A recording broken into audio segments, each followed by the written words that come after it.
Welcome to Sparks, a SoulFire series dedicated to showcasing leaders who inspire, ignite, and light the way for others. Each month, we highlight someone whose presence, wisdom, or work creates an impact in their community. Today's episode is a special compilation, a heartfelt look at the people who have shaped, supported, and inspired Mariah on her journey. You'll hear stories, reflections, and moments that reveal the mentors and guides who helped build the woman and leader that she is today. So settle in, take a breath, and let these sparks of influence remind you of the power of the people who walk with us.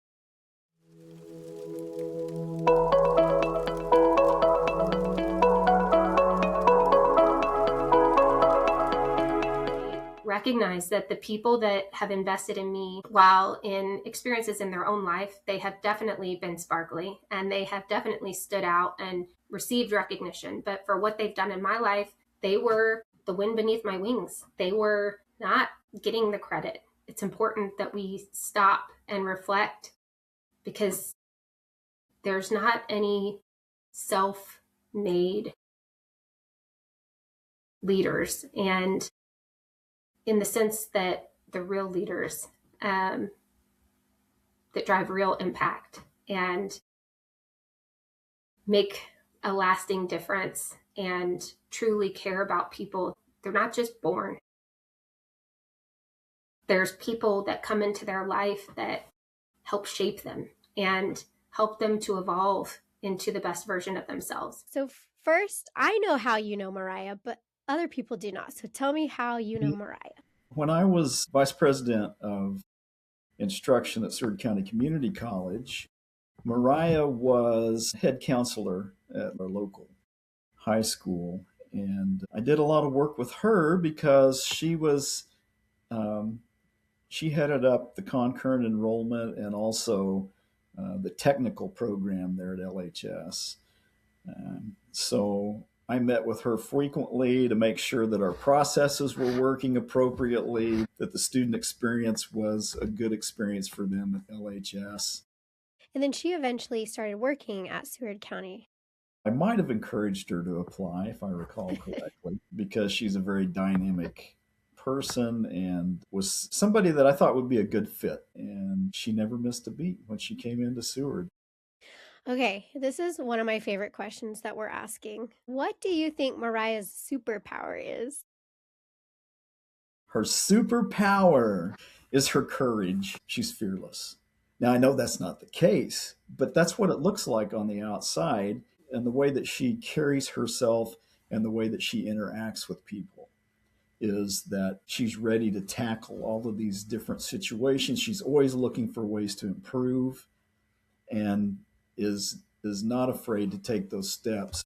Tell me if you can think about a time that Mariah maybe empowered you or empowered someone else that you got to be a witness of, if you can think of something along those lines.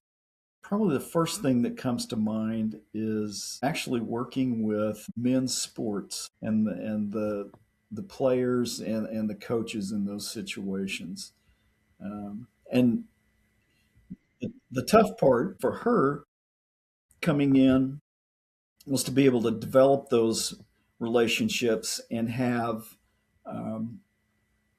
input on those players' schedules and their futures, and making sure that they were staying on track to graduate while at the same time not stepping on the coach's toes, and that whole dynamic on their interaction with their players. In all the years that I was at Seward, that was really the first time that I saw that counseling office was an open door, and there were players hanging out in there all the time. They were visiting with Mariah. She's a very supportive, very outgoing person, and had no issue at all visiting with them, getting to know them, and providing that support that they need in that environment. So that's one of the things that really pops into my head. The other one too is being the support person across the campus with advising as well. It took her a little bit to learn, the system and what we were after, because we had just revamped that advising process. But then she was the champion for it on campus. and really helped make that work for our students and for our advisors.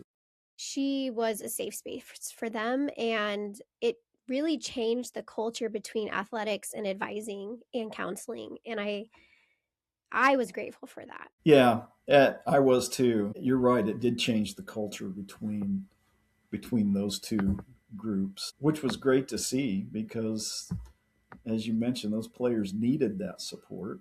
Yeah. They needed some place that they could go and they felt safe, uh, and she provided that.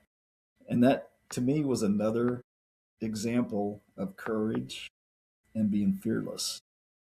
And Todd was a sounding board. There were days that I would just cry in his office about the stories I would hear or the experiences that they were having or interactions that they had had or choices that they would make or hardships that they were facing. And Todd was a educator for me, a sounding board for me. He was a thought partner, and he asked me questions through the experience that expanded my thought and my perspective on the human race overall, on adversity overall, on overcoming adversity. And through that, we had conversations about a little bit about my personal life and some of the challenges I was facing. I didn't go into a lot of depth because I don't think I had a lot of depth at that time. I was just scratching the surface, but recognized that there were some things that probably should be different. And as we were talking about overcoming adversity and things like that, he started to build within me this belief that I was courageous. Told me at one point when I was offered a job that would move my family to a different state, to corporate America, out of education. I said, what do I do? Like this job where I'm at, I feel like I'm making a difference. I feel like it's at the pinnacle of my career. Like I've worked really hard to be here. I'm really excited about the opportunities I have in this role and the things I can do. And he said, you need to move to Arkansas and figure out how they treat single parents. And I need you to remember that you are the most courageous person I've ever met. And I remember thinking that's the nicest compliment anyone has ever given me. And I knew he meant it because he just didn't say things like that. And that's not a surface compliment. That's not how someone looks or something like achievement based. It was like who I am. And I think that's one of the first times I ever felt seen, really seen, courageous. That is doing something even though it's scary because you believe in it. That is something that I was like, that's a core value. And I didn't even know what those were or that I had core values until that chapter. And my first 6 months in Arkansas were excruciating. And Todd called me, I think, every day for the first 6 months. And even if it was just to tell me that he believed in me. And some days when I didn't want to talk about stuff, he would just tell me what was going on with him. It just was a sounding board, and it was a get yourself over the hump period. And he reminded me regularly that I could do hard things and that he was proud of me. And those words coming from him were like the rocket fuel underneath of a rocket ship, were exactly what I needed to keep going. It would have been a lot easier to pack up and say, I can't do this and go back, because I could have found a job back in that community, but I needed to be where I was, even though it was hard and it was scary. Mariah has identified you as someone who's sparked her. And so oftentimes that's a two-way street. And so I wanted to know a little bit more about the impact she's had on you personally and what that's been like for you. She's very transparent with me about that too, how she thinks the world of me, because I was there for her and helped her when her light was not as bright. And I tell her she gives me too much credit for that. I mean, I think I was just giving her support and encouragement in a safe space where she could kind of find herself and get her feet back underneath her and that sort of thing. But she does credit me with really helping her kind of find her light and helping it to burn bright. I don't think she fully appreciates the way that she's impacted me in the same fashion. As I said, just not only seeing what she does in other people, but recognizing it in what she did with me. And I was a far better manager when Mariah was on my team. I was a far better people leader. She helped me be a better person, a better leader, a better husband, right? A better father. It all really is tied together. And so when you do find that spark inside of you and you recognize it and you're able to let it kind of flow, it really does cascade across all portions of your life. And so I don't think she probably fully appreciates the impact that she had on me in that regard, but she certainly did. It's often hard to put in appropriate words, when someone's in your life like Mariah's in mine, like the impact she's had, not just on me, but that I witnessed her have on so many other people. We've probably undersold it, and I don't necessarily have the right words to do it justice, but I just can't say enough great things about her. She's just a genuinely good, kind, caring, thoughtful, passionate person who I'm so glad I know.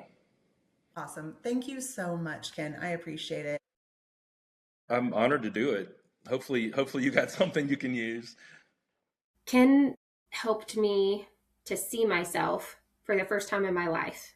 And he helped me to, I'm probably going to cry, but he helped me appreciate who I am and the differences that I bring to the table, and celebrated my uniqueness and put me in a position to shine on this team where I was 100% different than everyone else, but celebrated because of my differences, and almost like designed this team with people's unique strengths in mind so that we could be better together as a unit. And I'd never seen a leader do that before. I'd certainly never been a part of it, and I'd certainly never felt like I could be myself in any shape or fashion, and it was okay. And not only okay, but safe and expected.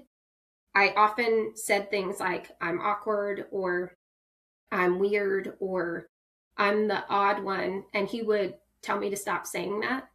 And he started telling me things like, you're amazing, and you're incredible, and I want you to stop speaking those things because they're not true.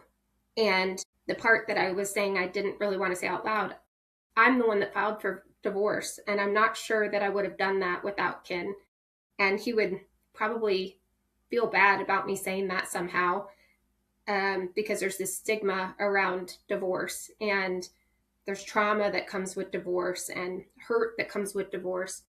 But I don't think I would have stayed married as long as I did if I would have seen what I was worth, and seen what I deserved, and seen how much good I have to offer and how much I was capable of. But I didn't see that before, not in childhood, not in that marriage, and until Ken.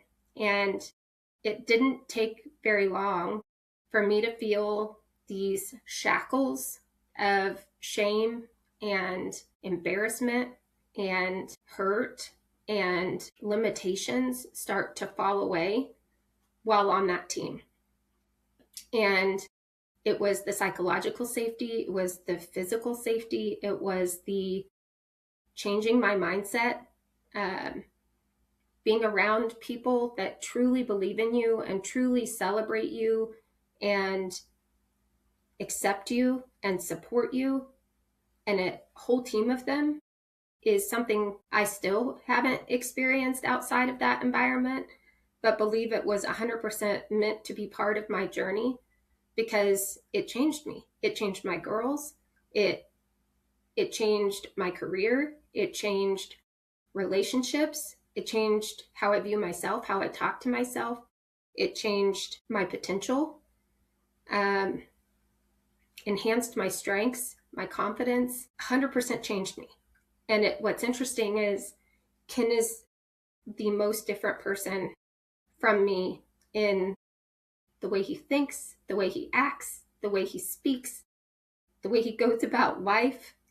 Very routine, orderly, but he made me feel safe and accepted, and that my uniqueness was special. And that kind of safety and support is something that I aspire to give every single person that I meet, and has changed me as a leader, changed me as a mom, changed me as a human.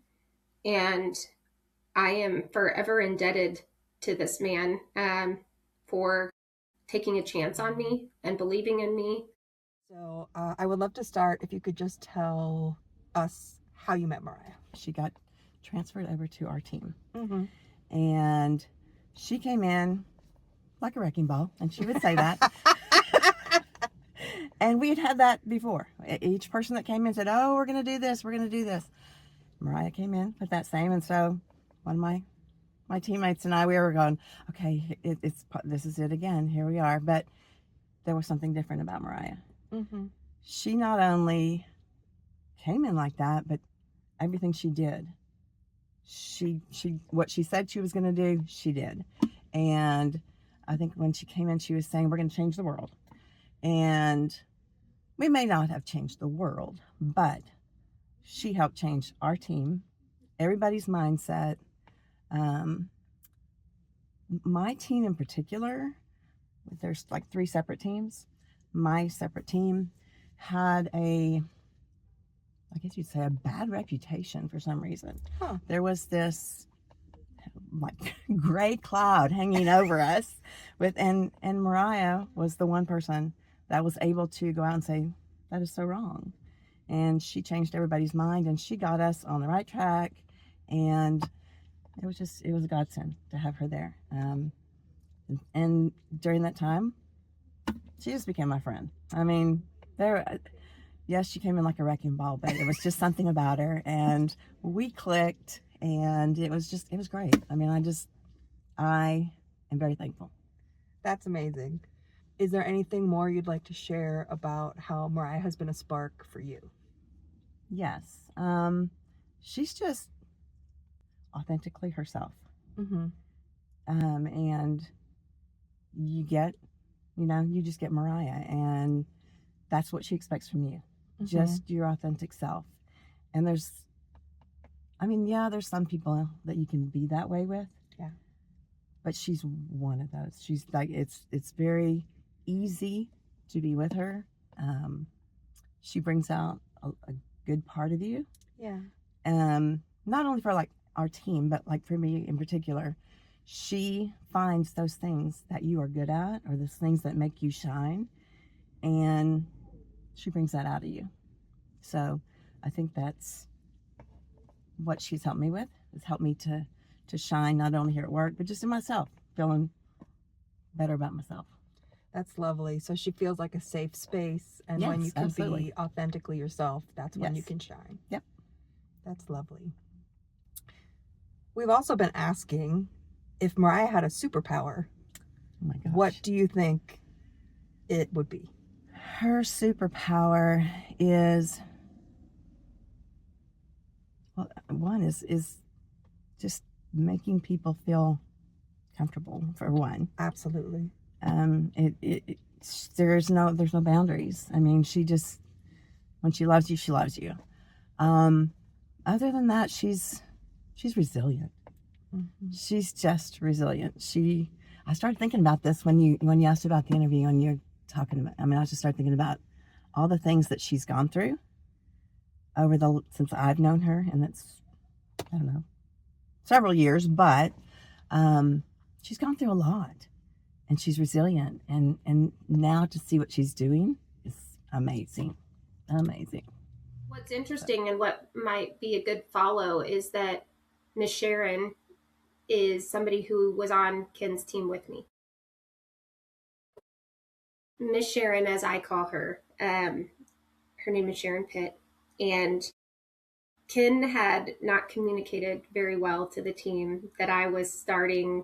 And so I came over with a box of things and probably, hot mess status. There's no cubicles, just open area. And there's this open desk next to Ken, actually between two lawyers, two leaders that are lawyers. And Miss Sharon and some other people were in the pod area. And I was like, hi, guys, I'm Mariah. I'm starting on Monday and I'm bringing my stuff and moving in. And they didn't even know that someone had been hired, any of the things. And here I am, probably wearing orange and with buttons unbuttoned and things. And they're looking at me like, what on earth is happening? Like, what job is she here to do? Is there a mistake? Is she in the wrong place? Ken is not here. Do we need to guide her somewhere? Like, it was all of the things, and you could just read it on their faces. And Miss Sharon was kind to me and just asked me about myself and talked to me a little bit. Warm is the word that I would use for her. She was interested in me and cared about me. She taught me, invested in me. And I remember when I got divorced, I was struggling and just trying to figure out how to breathe and put one foot in front of the other. I remember wearing this green jumpsuit thing that's like a one piece that you like pull up, and there were buttons in the back, but that makes it really freaking hard when you have to go to the bathroom and you're like trying to do the things, but you can't. And I had gone to the bathroom and I can't get the thing down. And I remember going to Miss Sharon and being like, I'm really embarrassed to ask you this, but I need your help. Like, can you unbutton me so that I can go to the bathroom? And she was like, yes. So she unbuttoned me. I came back, she buttoned me, and I just felt like she cared. And then COVID happened, divorce was final, and she would bring over food for me and the girls. And the girls were young, and we're from a community, and I'm from an upbringing where you respect your elders, have your kids respect their elders, whether the person is 20 years old or 30 years old or 40 years old, and they are Miss or Mr. So it was like Mr. Ken, Miss Sharon. And my girls took a very big liking to Miss Sharon. And because they were young, she was Miss Sharon. And that just, the name stuck. But she stepped into me and the girls' life in such a profound way that she, on days that I didn't feel like cooking for the girls because I was sad or tired or alone, she showed up with food. And I was really struggling with being a single mom and trying to be successful at work in a corporate environment, and homework and extracurriculars and drop-offs and have this meeting, but I've got to get them to school at this time and things like that. And she would help me with transporting them and picking them up. And if they forgot something, and she never complained, she never asked for anything. She loves my kids like family loves kids. She has just loved them and loved me at my worst and at my most vulnerable, on days where I didn't think I could get out of bed. She was there. And on my birthday, I remember during COVID after the divorce, she brought some of our team over and they sang happy birthday to me and had a cake. Everyone was 6 feet apart the entire time. And she got me Christmas presents when you first get divorced and you're all alone and things like that. And your kids are little. It's like there's no one to get you anything, and she did that. And she didn't have to. She did way more than she had to. And she has always been someone that I could count on to support me and to love me and to be the first person in the front row of any event I put on and to be the loudest cheerleader. And I don't know in my life that I had experienced love like that and nurturing like that from someone that wasn't blood related. She did more than I could have ever asked for, prayed for, expected, and became my family. She has been the wind beneath my wings and a constant supporter, and that's just who she is. She's just, the best kind of human. Jackie, thank you so much for just meeting with me to just talk about Mariah. I know it's probably a very easy thing for you to talk about. She's very special. Yes. So tell me first, how are you related to Mariah? Okay, I'm married to her uncle. Okay.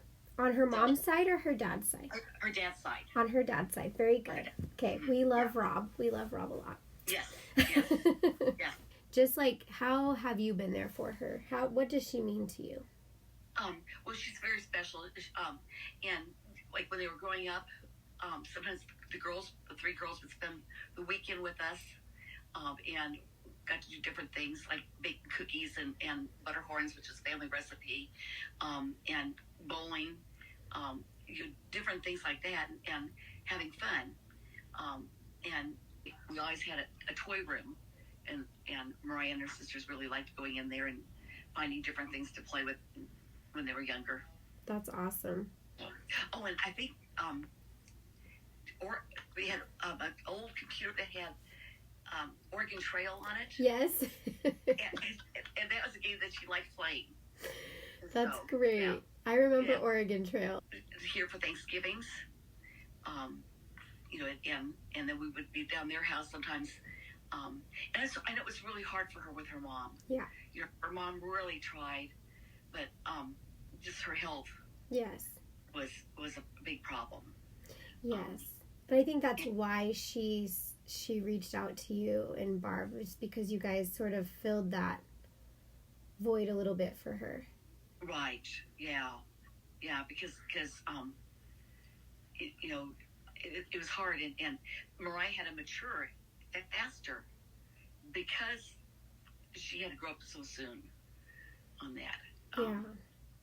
And she was a really good student in high school and college, and then after she graduated from college, she lived with us for a short time when she had a job here in the Kansas City area, and then she got another job and moved away. And it was kind of sad to have her go. It was really nice to have her here. What do you think Mariah's superpower is? Oh, persistence. She doesn't let something go. She figures out, how to fix something. Mm-hmm. How to make it better. So I other than being such a warm, loving person, I think that's her superpower, is being persistent and knowing how to fix things. That's a good one. Things better. Yeah. Yeah, that's good. Okay, thanks, Alex. Thank you. Have a good day. You too. Bye. Bye. So first, tell me, how are you related to Mariah? I'm her aunt. Her dad is my brother, my little brother. We love Rob so much. I've met Rob several times. He is so fun. He is a unique character. I love it. Yes, he is.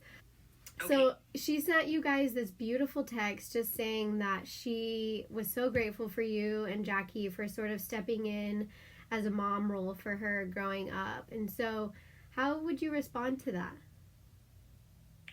Well, I was surprised at that. I mean, she's really close to her mom, Lori, and they spent a lot of time together, but I cherished any time that we got to spend with Mariah and, with her sisters.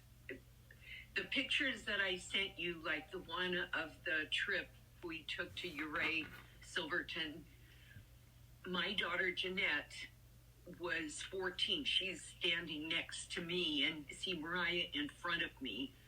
But it was always just fun to spend time with them, to watch her grow up, to hear what was going on in her life. I was just really happy to know her, not just happy to be her aunt. That's amazing. I love that. Thank you for sharing that. Sure. So what does she mean to you? I guess that'd be another question. It's hard to put that stuff into words, Alex. It's the way that your heart just feels happy when you think of someone, and when I'm so proud of the woman she's become, and she was always very determined and bright, but to see those qualities emerge in an adult when she worked in liberal in the school district and was so clever about finding resources for an underserved community. Just so many ways in which she just showed that character. And we just had a special closeness, she and I. So I would say that's, you know, you just have sort of that heart connection with some people that you can't put into words, but it's really there. Yeah, absolutely. I think you did put it into words beautifully, so that was good. Okay. Yes. If you could tell her one thing, what would you tell her? I'm so happy for our heart connection and for the chances I've been able to serve her in some of the ways. I'm sure she may have mentioned about the time that she broke her back. She did not.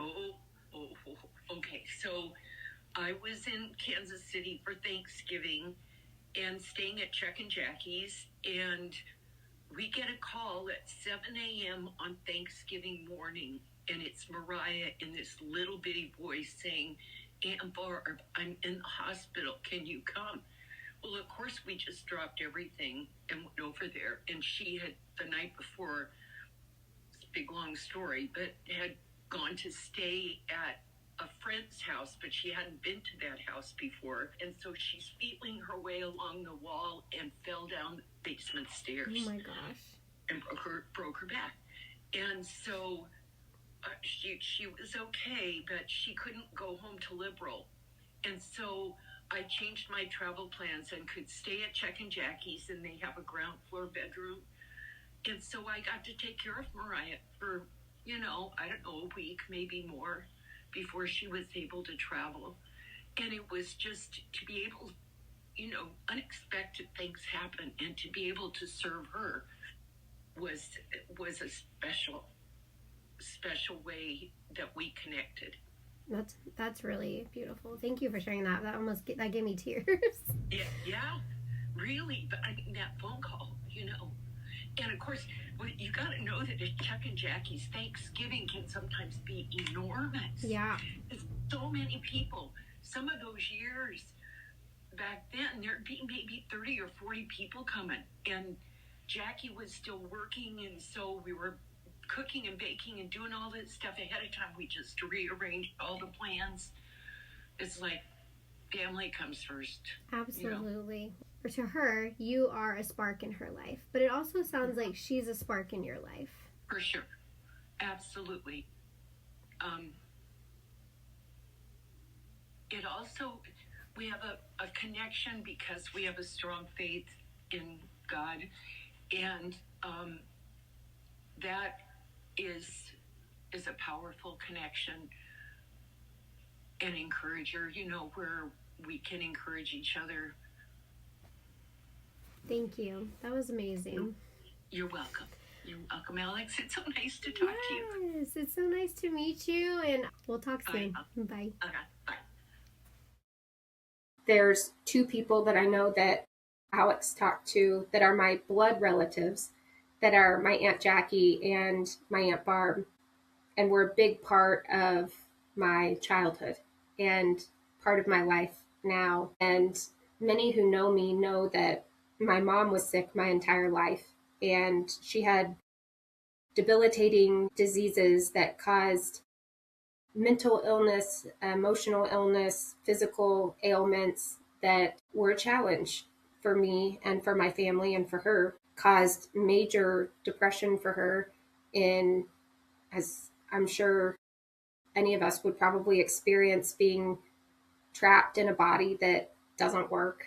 And for some of my life, she was bedbound and not able to leave the house. And when she was able to leave the house, it was very limited growing up. But my aunts, my Aunt Jackie and my Aunt Barb, stood in the gap.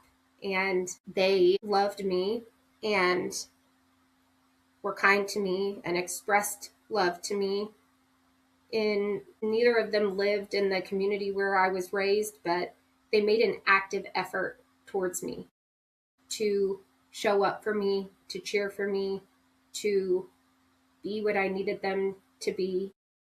At my first wedding, that sounds so weird, but at my first wedding, they were the ones that were getting everything ready for the wedding reception and taking care of the cake and the flowers and all of those things, and just momming me in a way that was a gift. And I also remember after my wedding to Caleb, my first husband, I planned to go on this cruise, and I had saved for 2 years for this cruise, and I had really built it up in my mind. And I had these formal dresses that I had, of course, gotten from thrift stores and borrowed from friends to wear on the formal nights. My Uncle Chuck was going to take me and my ex-husband to the airport after our wedding night to our honeymoon, and I left my formal dresses behind. And I remember calling my Aunt Barb from the airport and sobbing. They're not going to let me into the formal stuff, and I have these formal dresses, and I don't know what to do, and I don't have any money. I spent all my money on this wedding and this vacation that's supposed to be all inclusive, and I can't buy a dress, and he's got all his formal stuff. And to somebody else, it may have been nothing, but to me, it just sucked. And I remember them telling me that it was going to be okay, and that they would figure something out, and there wasn't anything that they could do to get me the dresses, but it was going to be okay. And when I checked in on the cruise ship, they said, your Aunt Barb has sent you $300 credit, and she didn't have $300 to send me. But she did, so that I could get a dress to wear on formal night. And it was maybe a little thing, and maybe she doesn't even remember it, but to me, it was life-changing in that kind of generosity, and to know that money was tight for her, and she probably had to sacrifice because of that choice. But I just knew that that is what love was in that moment. And I hadn't always felt love growing up. And I don't mean to say anything bad about either of my parents, because they're great people. We talk about my dad on this podcast all the time. But I didn't always feel love. And with my Aunt Jackie and my Aunt Barb, I never had to question whether or not I was loved. My Aunt Jackie is the first to make sure that everyone's included and everyone feels welcome. And she has always made me feel like if I needed anything, that she would be there. I lived with her after I graduated with my undergrad, and she and my Uncle Chuck, and they treated me like their own. And they are the people that if I needed something, I would call. They were my family and still are. And I love them dearly. Mariah, I just want to thank you for being a part of my life. Your encouragement and your courage and your energy, getting to know you, such a blessing. Thank you. Mariah, thank you so much for always just being you. Thank you for being my friend, even though I'm old enough to be your mom. Thank you for being my friend. And I love that you are authentically you, which helps me to be myself as well. I love you. I love your family. I love being your second family, and you're my second family. And as we always say, I love you, and I love you more. I love you. Oh. Mariah, your heart and my heart are connected so deeply, and I cherish knowing you and having you in my life. I'm so happy to be your aunt and your friend. People like Todd and Miss Sharon and my aunts and kin are a gift. And in moments where life feels shitty and hard and broken and messy, there's gratitude still for those people. So I'm eternally blessed, endlessly blessed for those people that love me as I am, mess and all, and have helped me to realize my potential and enable my gift of loving people and connecting people and being a light for people, and for recognizing that talent and success and leadership doesn't come in a package that is defined by anyone except ourselves, and that each of us has what it takes. We just need the support system and safety and the belief in ourselves to be what we're supposed to. So I just am grateful, overwhelmed with gratitude. Thank you for joining us for this special Sparks compilation.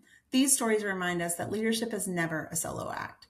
We are all shaped by the people who see us, support us, and walk with us through life. If this episode resonated with you, take a moment to reflect on who has helped fan your flame. Maybe even reach out and say thank you. To connect with SoulFire, you can find us at thesoulfire.com. Maybe even nominate your own spark. Until next time, keep showing up as you are, choosing courage, and keep fanning the flames within yourself and within others.